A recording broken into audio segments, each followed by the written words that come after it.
আপনি কি কখনো এমন কোনো জব করেছেন যেটা একান্তই আপনার ইচ্ছের বিরুদ্ধে ছিল, করার কোনো ইচ্ছেই ছিল না, তারপরও খুব বাধ্য হয়ে আপনি জবটা করেছেন?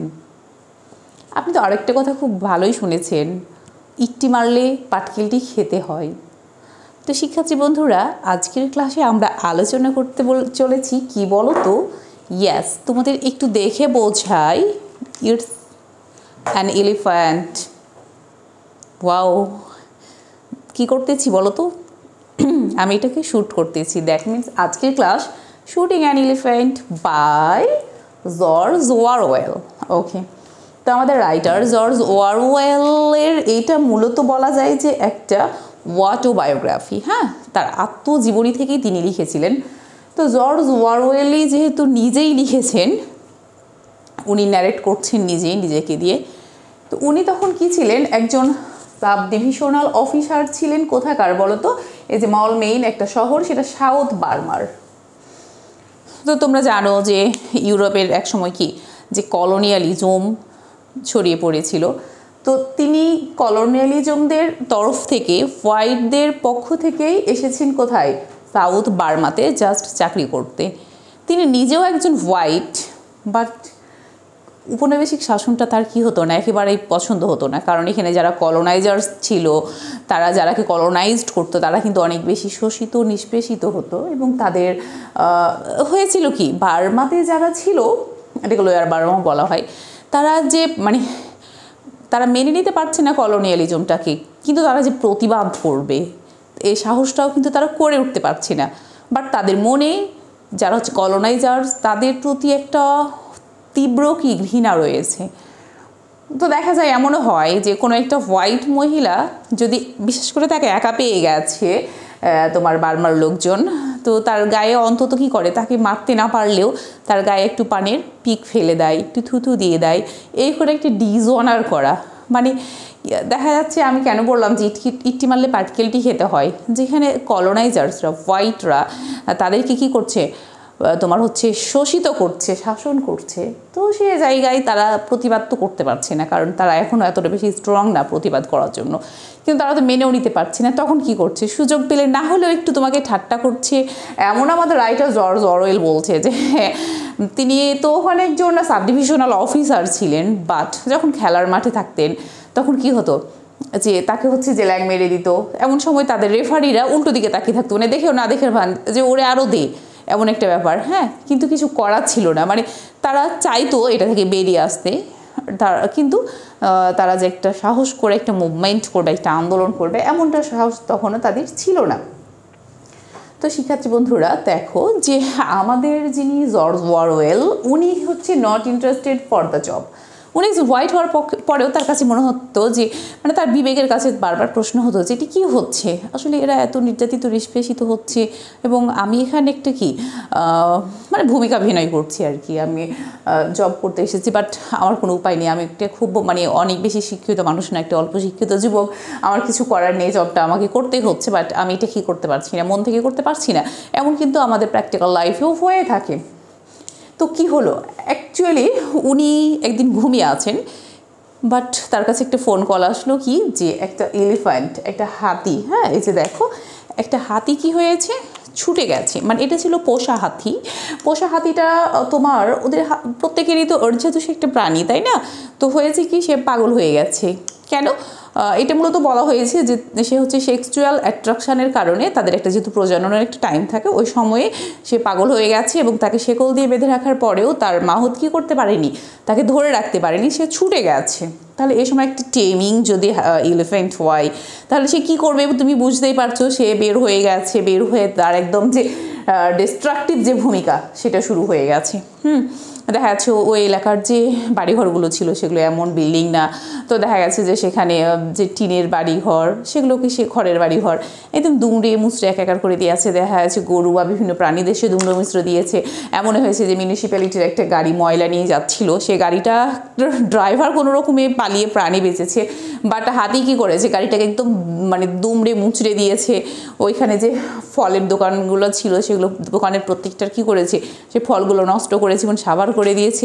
মানে একটা হাতি কি হয়ে যায় যদি খেপে যায়, পাগলা হয়ে যায়, তাহলে কি হতে পারে বুঝতে পারছো। ইভন সবচেয়ে ট্রাজিক্যাল যে ঘটনা হয়েছে সেটা কি হয়েছে, সে একজন তোমার যে ভারতীয় একটা দ্রাবিড়কে কি করেছে, মেরেও ফেলেছে। একজন মানুষ মারা গেছে অলরেডি এই হাতির তাণ্ডবে। তো দেখা গেছে যে আমাদের যিনি রাইটার, সাপোজ আমাদের রাইটার হচ্ছেন গিয়ে তোমার জর্জ ওয়ারওয়েল, আমরা যদি তারাই চিন্তা করি। এবার ওয়ারওয়েল কি হয়েছে, বের হয়ে এসে উনি কিন্তু একজন হোয়াইট, যার ফলে কি হচ্ছে না, এখানে যারা বার্মার লোকজন রয়েছে তারা কি করছে না, তাকে সাপোর্ট দিচ্ছে না। উনি জানতে চাচ্ছেন যে আচ্ছা হাতিটা আসলে কোন দিকে গেছে, কেউ বলে ডানে গেছে, কেউ বলে বামে গেছে, কেউ বলে আমি কিছুই জানি না। সে যে হেল্প করতে বের হয়েছে, বাট এমন পর্যায়েও তাকে কি করছে না, তারা হেল্প করছে না, মানে তারা আন্দোলন করতে পারছে না, বাট সর্বোচ্চ চেষ্টা করছে যে আমরা তোমাদের এটা কি করি না, মানি না। তো এমন সময় আমাদের ওয়ারওয়েল চলে যাচ্ছেন, যেতে যেতে এবার উনি জানতে পারলেন যে এখান থেকে 100 গজ দূরে হাতিটা রয়েছে এবং সেটা একটা পাহাড়ের নিচে এই মুহূর্তে কী করছে, ধান খাচ্ছে। বাট আমাদের জর্জ ওয়ারওয়েল যখন যাচ্ছিলেন, যেতে যেতে তিনি, আমরা যেটা বললাম যে এই যে একজন দ্রাবিড় ইন্ডিয়ান যে একজন মানে কুলি আর কি, তাকে যে মেরে ফেলা হয়েছে, কীভাবে এই যে তোমার এলিফেন্টটা মেরে ফেলেছে তুমি চিন্তা করতে পারো। একে তো এত বিগ একটা প্রাণী, তার উপরে সে খেপে আছে, সে একটা মানুষ। ওই সময় একটু বর্ষা মৌসুম, মাটিগুলো নরম ছিল।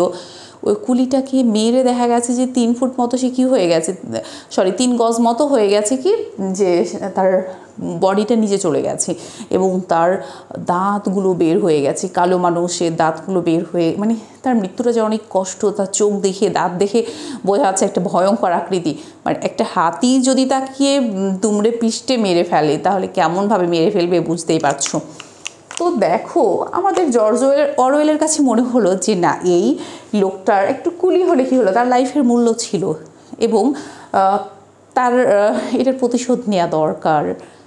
কিন্তু ওইখানে লোকজন অনেকেই যারা হোয়াইটদের পক্ষে, তারা বলছে কি হয়েছে, হাতিটা তো অনেক মূল্যবান একটা সম্পদ, সামান্য একটা কুলি মারা গেছে, যার কারণে কী করতে হবে, হাতিকে শ্যুট করতে হবে।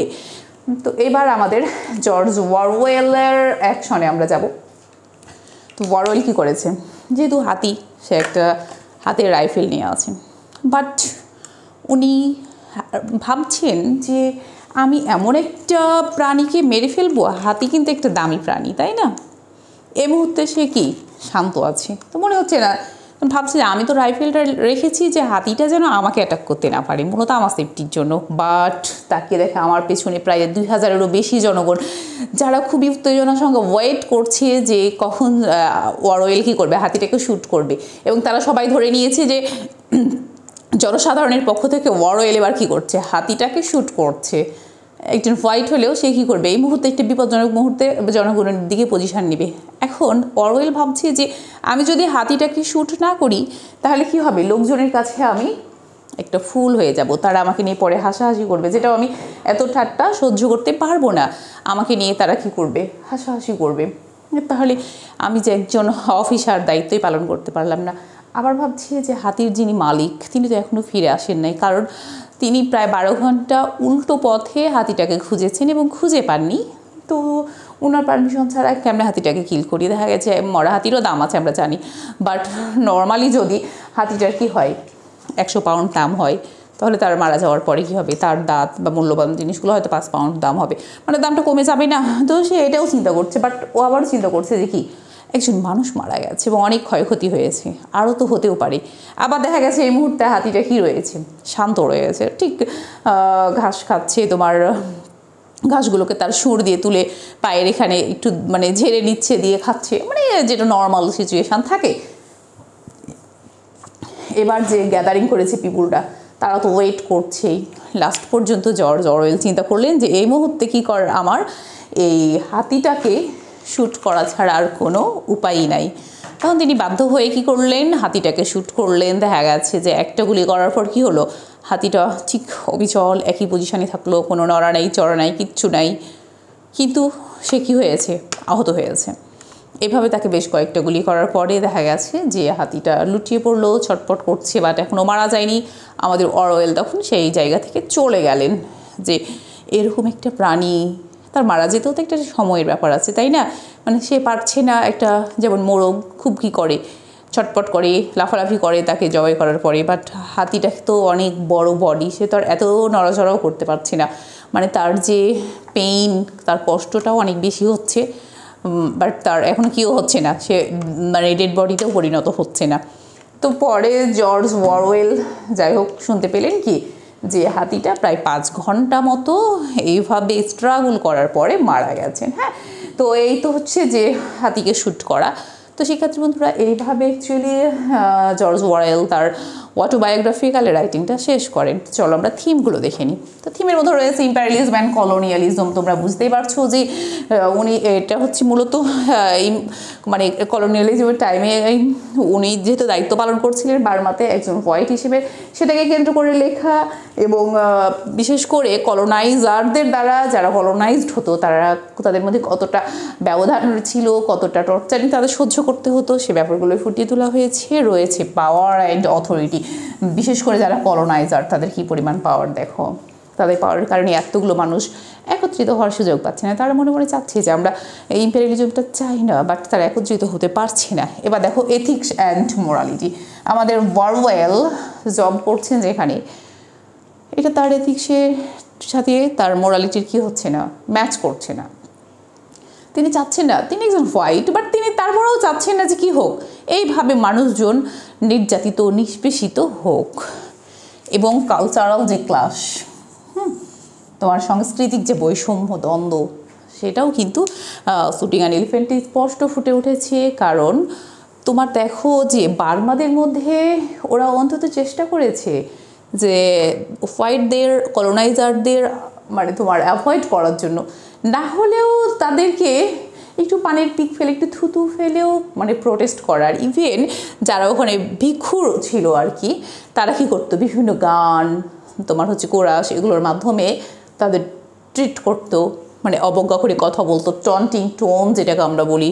বা যে খেলার মাঠে জর্জ অরওয়েল কীভাবে কী হয়েছে, তোমার হচ্ছে টর্চারিংয়ের শিকার হয়েছে, হ্যাঁ, মানে ঠিক প্রত্যক্ষভাবে না হলে পরোক্ষভাবে কেমনি হয় সেইগুলোই দেখানো হয়েছে।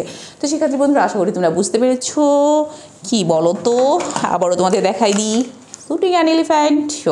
সবাই অনেক ভালো থাকবে, আজকে ক্লাসে পর্যন্তই। আল্লাহ হাফেজ।